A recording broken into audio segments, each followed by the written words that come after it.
Now, for those of you who have not been keeping track of the Mets for the past 48 hours, it has definitely been a tough one. On Wednesday night, the Mets star closer suffered a full-thickness tear of the patellar tendon in his right knee. This happened during the celebration when Team Puerto Rico beat the Team Dominican Republic to move on to the quarterfinals. Diaz has now underwent surgery on his knee, and it went completely successful, but he will be out for a very long time, most likely out for the entire 2023 season. Now, even though there is a microscopic piece of good news in this, that the Mets will be reimbursed for Diaz's contract because it did not happen on Mets soil, you can't deny the truth that this really sucks. And I would be lying if I said I wasn't not barely keeping it together. But as we always say, the show must go on. Whether Edwin Diaz is here or not, the Mets are going to play 162 games this season. Now, we're going to get into the whole situation on this week's podcast, but right now we're going to talk about the managerial side of things, how the Mets can survive without Edwin Diaz this season.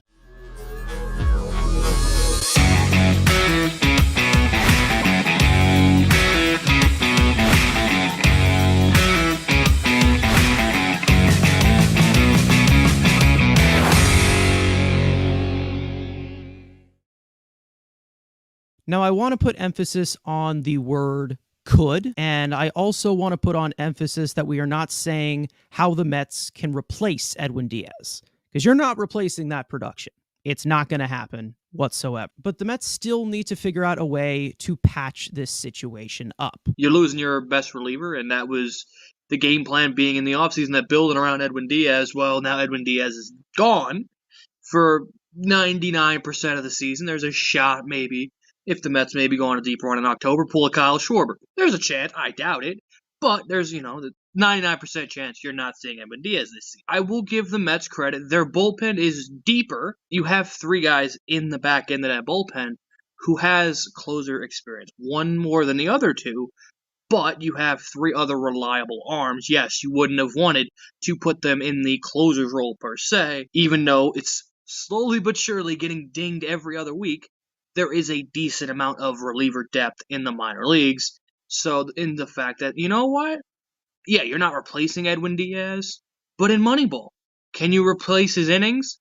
Can you make up those innings? I think it's possible, especially with some of the guys that Billy Epler has brought in from the waiver wire and the young arms maybe potentially stepping up, that there is a world where they can get production out of their bullpen. It just is going to be a lot harder when you don't have Trumpet Boy guaranteeing you 3 outs in the ninth inning. Our ninth innings aren't going to be as quick and easy, and there's going to be some more stressful ninth innings, but there is a decent amount of depth and maybe some external, obviously a bunch of internal options that can fill those voids. It really just comes down to one thing, and that's the fact that you really cannot bring in quality to fix this problem, but you can bring in quantity. And that's pretty much what we're looking at. And let's say that you go to the internal options first.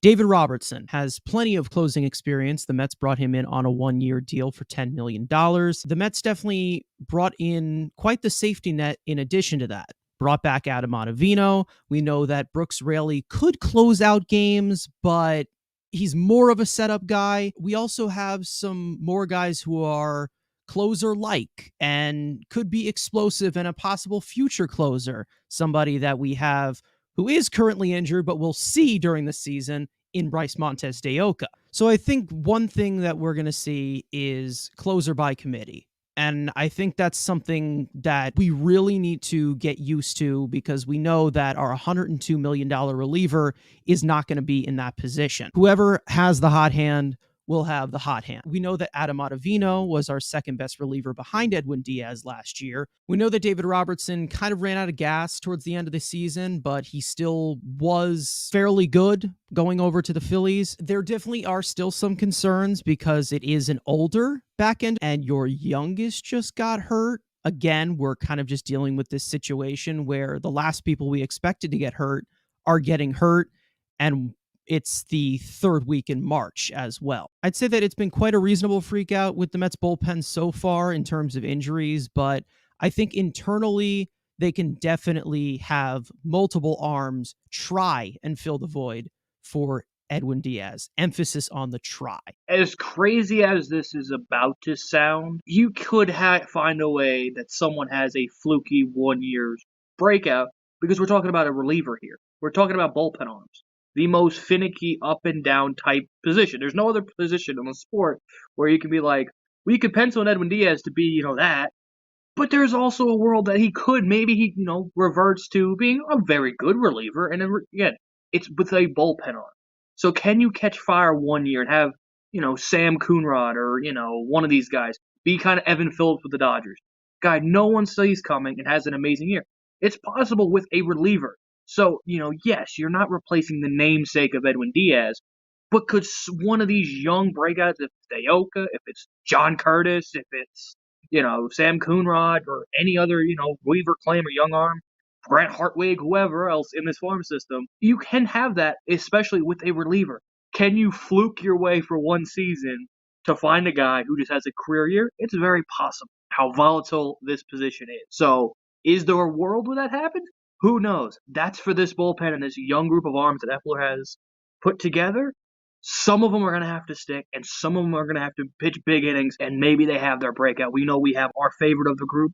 We have our two guys, or both our guys are currently hurt, but those are guys potentially can fill that void. But especially with the reliever, you can have a guy, some no-name dude, come out and pop off this year and give you the production of Edwin Diaz. And speaking of rolling the dice with some of those unknown arms, the Mets did actually pick up 2 arms since the Diaz injury, one of them being Dennis Santana off waivers from the Minnesota Twins. He's 26 years old.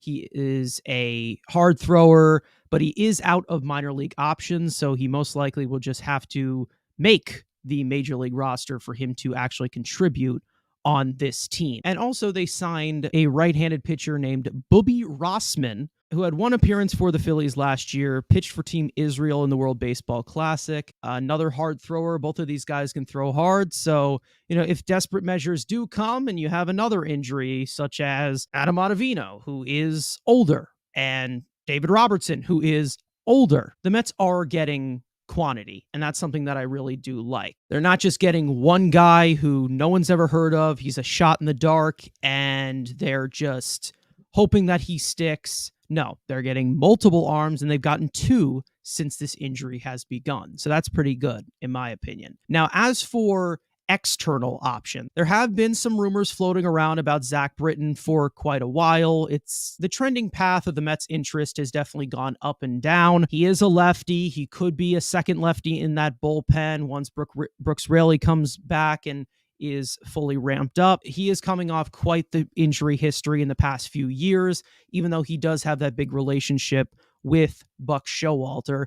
And then there's also other arms still out there. Will Harris is still available. My guy, who I have been banging the drum for, Corey Knebel, who is also coming off of an injury and still unsigned. So there's a possibility that maybe the Mets do add one more major league ready, more proven arm to this bullpen. It is possible. I hope it is possible that they add in some more experience and they at least try to get more proven guys there. You're going to have to add more arms, especially with the common fact that we're probably going to be using 7,000 pitchers this year, no matter what. It's the most injured position in all of baseball. It's a given. I've made it clear throughout the whole offseason, it seems like the last 2 years, that I want a second lefty in the pen at all times, and I'm not, I don't like to complain.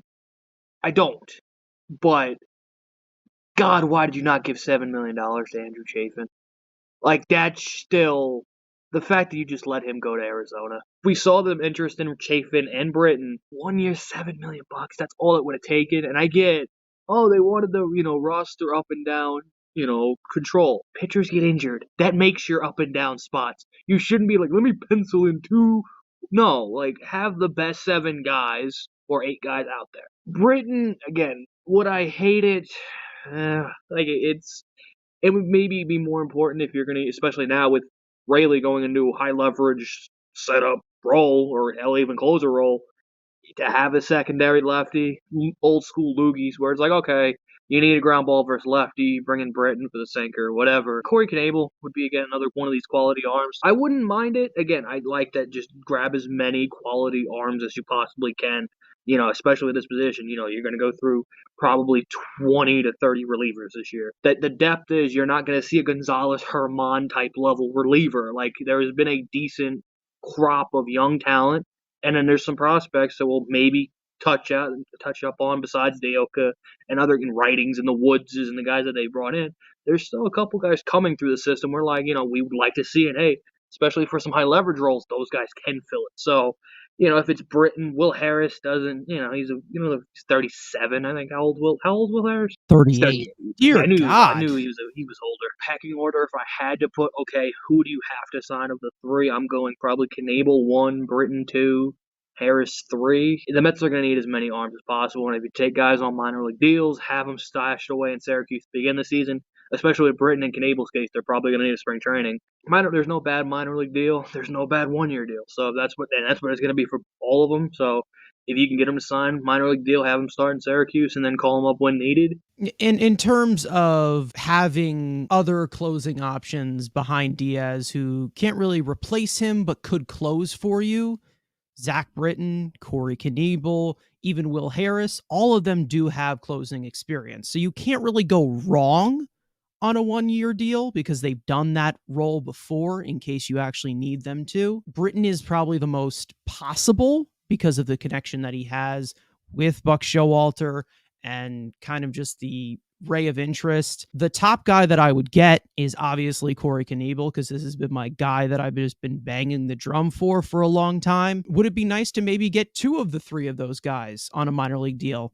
Yeah, that would be one of the best case scenarios. But the fact that all of these guys do have closing experience, the fact that all of them could come into the 9th inning if you need them to, with an older staff of arms, it's definitely intriguing to possibly bring in guys who have proven they could do that. I think we probably need to put the final somewhat patch-up solution to bed here, and that being the trade market. As of right now, it's a panic move. Teams are going to take advantage of the Mets, who are quote-unquote desperate, even though they probably aren't. If the Mets were to try and get something close to the value, they're going to have to overpay. This is a trade deadline equity. If the Mets are getting closer, it's not going to happen now. It'll happen at the deadline, so stop fantasizing of, obviously I have my checklist, but about, Bard, David Bednar, my now favorite of Devin Williams, that's not happening until the deadline. They're going to go bullpen, closer by committee. Internally, the earliest I think you could see a trade is June. But, there's guys we'll talk about throughout the season if this closer thing becomes an actual issue. Again, it's not happening, so stop fantasy trading. It's not happening now. In this reality right now, you look at the options that they do have in-house. It's definitely a deeper bullpen than last year. And if we had last year's bullpen minus Edwin Diaz, that's when probably I would trade for a closer. But we don't. We do have proven arms. We have arms who possibly could be closers if you need to plug them in. Then there's also some external options on the free agent market if they want to go as far as that. The Mets did scout Zach Britton in his showcase a few days ago, so we'll see if something develops there. But other than that, we all know, once again, you're not replacing the production of Edwin Diaz. Hopefully Diaz is on the field back very soon, but recovery time is going to be a long one. Even though it does suck to lose one of the most explosive arms in all of baseball, the Mets do need to move on, and they need to progress and find a way to win without Edwin Diaz. That's just how baseball is. Baseball's a business at the end of the day, especially in New York and especially in this type of market. It moves fast.